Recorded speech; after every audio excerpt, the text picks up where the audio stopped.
The Child Demigod. Part 1. Cameron walked home with his head down, his backpack slung over one shoulder, the weight of the books inside feeling insignificant compared to the heaviness in his chest. The sun was beginning its descent, casting long shadows across the pavement. The air smelled of fresh-cut grass and the faintest hint of rain, though the sky was clear.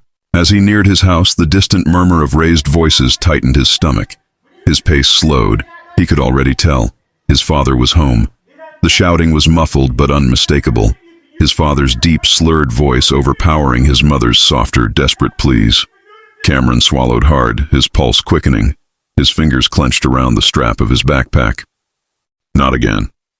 Instead of going through the front door, he veered toward the backyard, stepping carefully over the patchy grass that crunched underfoot.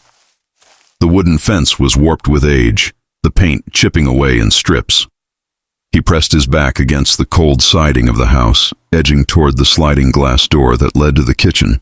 His mother always left it unlocked for him, a silent gesture of protection.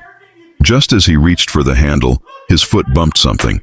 Before he could react, a broomstick, carelessly propped against the frame, toppled over, smacking the ground with a sharp clatter. The sound shattered the air like a gunshot. The shouting inside stopped. Cameron's heart pounded in his ears. A chill crept down his spine as he heard the heavy shuffle of boots against the wooden floor. Then his father's voice rang out. "My boy's home," he boomed, his tone disturbingly cheerful. "Come here and hug me." Cameron's body refused to move. His father's voice always changed like that, switching in an instant. One moment a storm, the next, unsettling warmth. He forced himself to step inside, the air thick with the stale scent of beer and cigarette smoke. His father stood in the center of the room, arms outstretched, a lopsided grin on his face. His bloodshot eyes locked onto Cameron, too bright, too expectant. Cameron swallowed his dread and moved forward. He braced himself as his father's arms wrapped around him, squeezing too tight, the smell of alcohol choking the air between them.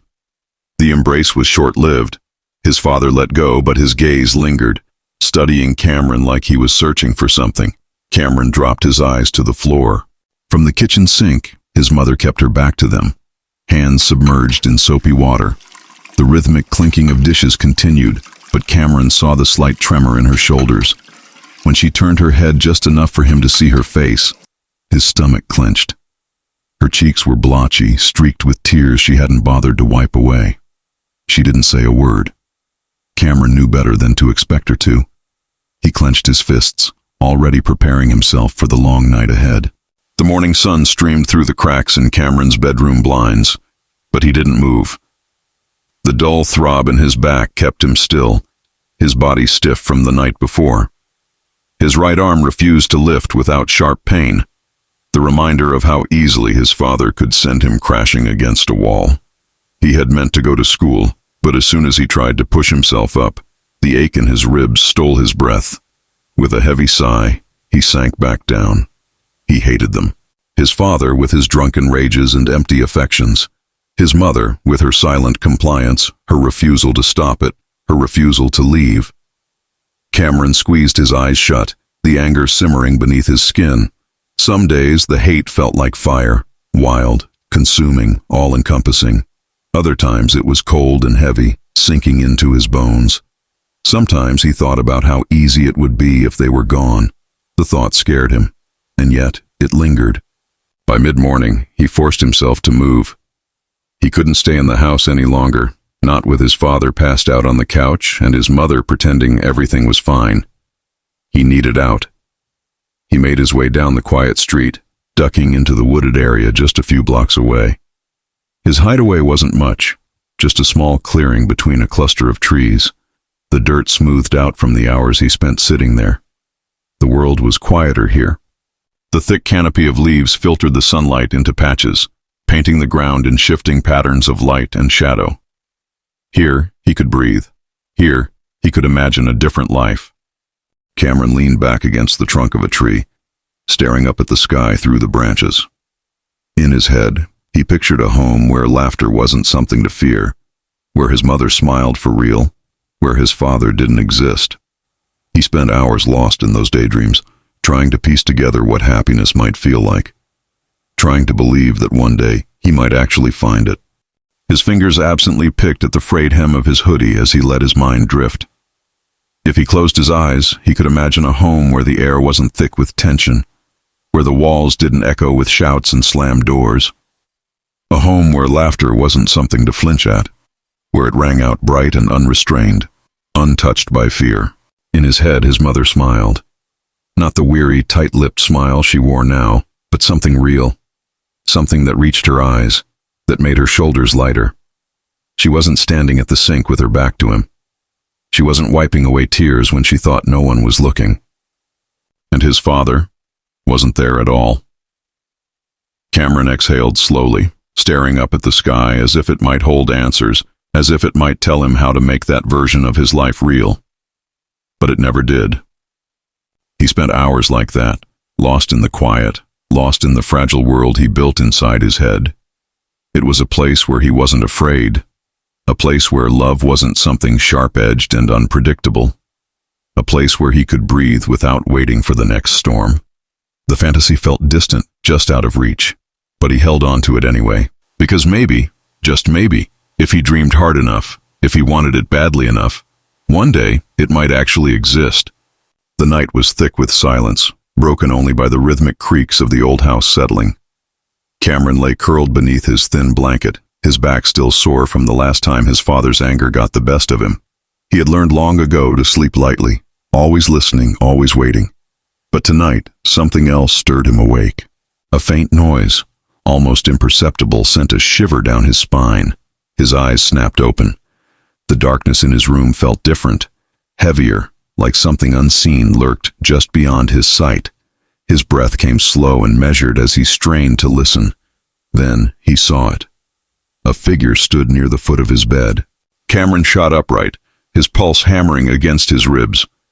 The boy before him was young, maybe 10 or 11, his features sharp, his skin pale, and his eyes unnaturally piercing, like two endless voids sucking in all the light around them. Cameron's defenses rose immediately, his fists clenched beneath the covers. "Who are you?" His voice was hoarse, barely above a whisper, but firm.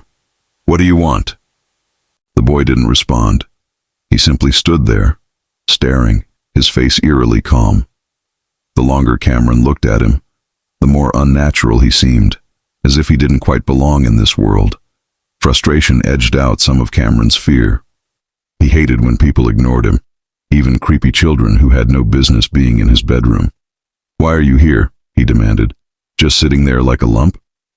Still, the boy didn't speak, not with his mouth.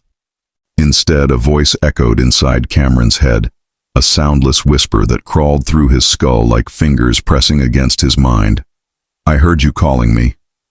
Cameron stiffened, his breath catching. His own thoughts turned inward, fighting to make sense of what he had just experienced. The boy's lips hadn't moved, yet his voice had been inside Cameron's head. A cold sweat broke out along the back of his neck. "I didn't call you," Cameron snapped. "I don't even know who you are." The boy stepped forward, but his feet never touched the ground. He floated, his form gliding effortlessly across the wooden floor. A chill wrapped around Cameron like invisible hands tightening their grip. "I heard your plea," the boy whispered into his mind, "and I am here at your bidding. I am here to grant your wish." Cameron's entire body locked up.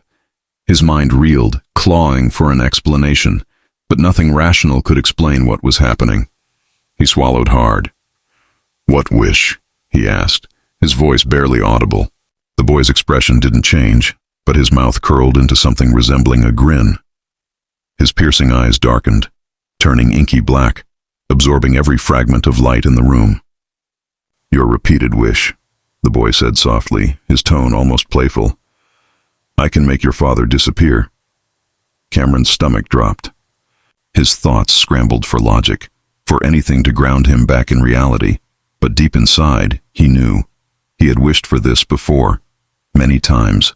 Late at night, when the bruises throbbed and his mother's silence was louder than any scream, when the hatred inside him burned so fiercely that it threatened to consume him.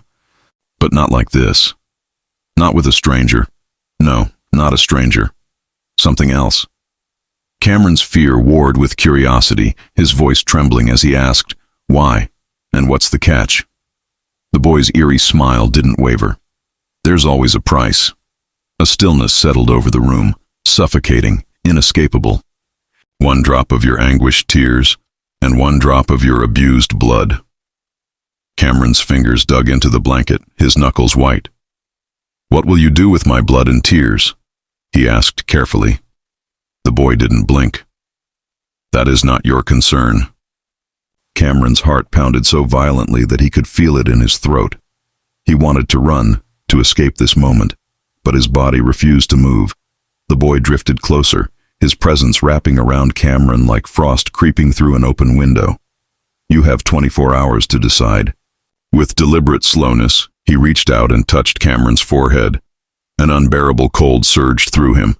It was not the cold of winter, not the sharp bite of wind. It was something deeper, something ancient.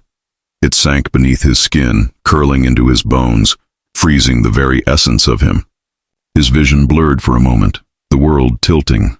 Then, just as suddenly as it had come, the sensation faded, leaving only a lingering chill in its wake.